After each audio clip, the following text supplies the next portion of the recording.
Okay, going along with the engine kind of rejuvenation or restoration process, another item that we're going to replace is the throttle body. Now, I know it sounds ridiculous. Why are we replacing the throttle body? It's not broken in any way.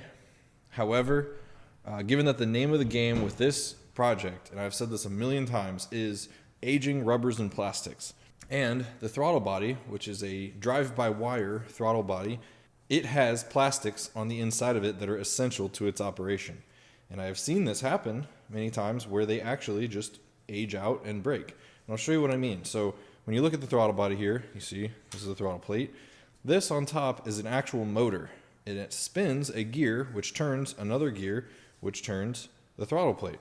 So I removed the clips that hold this cover on so I can show you guys exactly what I'm referring to. So under here is the cover, which is actually kind of a sweet little cover. Inside the cover built in is the throttle position sensor, and you can see the prongs for that here. And they rub along this resistor plate, and they can tell the ECU exactly at what angle the throttle plate is. So anyway, this is the gear that's driven by the motor, this motor, which then turns this gear, which then turns this gear, which is the throttle plate gear. So I have actually seen this gear break on a Porsche before, and it actually stranded the guy that I know who this happened to, because this gear got old and it got brittle, and one of the teeth cracked on it. And when that happened, it was actually between this gear and this gear. I think it was this gear that broke. The tooth just lodged between the two gears, and it prevented any movement at all of the throttle plate. And it literally stranded him. So, in the name of just rejuvenating gaskets, seals, old plastic in general, I'm going to go ahead and replace the throttle body, because you can't just buy these gears separately. It's an entire component. And I'm just going to put a stock, brand new throttle body back in, which, coincidentally, we have right here. Look at this nice new shiny throttle body ready to go back into the car. Let's go ahead and put this throttle body back up in the car. Okay, now to change the throttle body, it's actually very simple. It's located here. Just obviously the air box is what runs up into it. So to get to the throttle body, we have to take the first take the air box out, which is very simple. I'll show you how to do that now. We pull this oil tube up. Just be very careful, because those are brittle and they're a pain in the butt to change. There's one. There's one 13mm bolt that holds this in. There might be others on your car, I don't know. But on mine, that's it.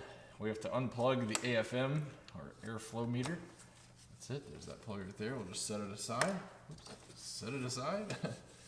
Set aside thing. Now the stock hose clamps on a 911 are 7mm, so we're going to undo the hose clamp that connects the airbox to the throttle body itself. It's really quick and easy. Just loosen this up. You do want to get this fairly loose so that you can easily slide the boot over, and then boom, pops right off, and this whole thing just comes up and out. So easy peasy. Within a few seconds, we easily got access to the complete front or back of the engine, whichever way you want to look at it. So now we want to get the throttle body out. So there's one main harness that clips into the side of the throttle body. There we go. Wow, that was a... So we disconnect this harness, which on my car is apparently a very stubborn one. So we're going to tuck that one out of the way. And then there's just these 4 10mm bolts that hold the entire throttle body in place. So we're going to loosen those.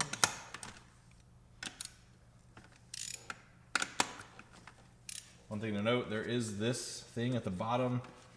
It's basically a way for the throttle body to kind of hold itself in place, since it is physically held up by the intake plenum tube, and so it's just a way for it to kind of support its own weight up against the power steering pump here, so that during driving with the engine vibrations and everything, it doesn't try to work its way down.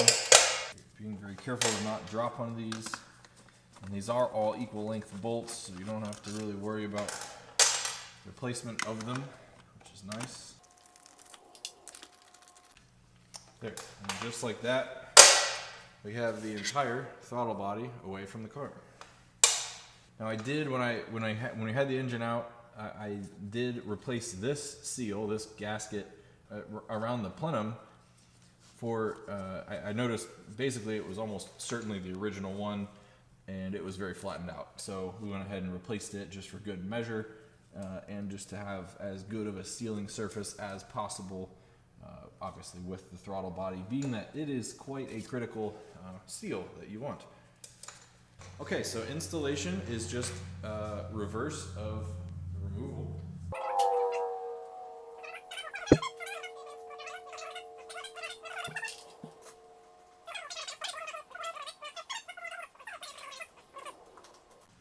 I'm just going to set this guy nice and up against where it is supposed to rest, and then we can torque it down.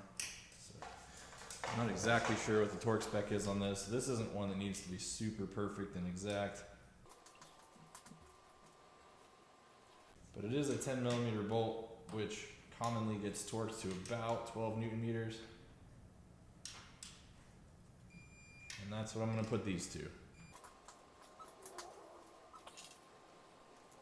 to go. Nice, nice. So we're going to reconnect our connector here. And we're going to slot this back in. We can hold our harness. Nice.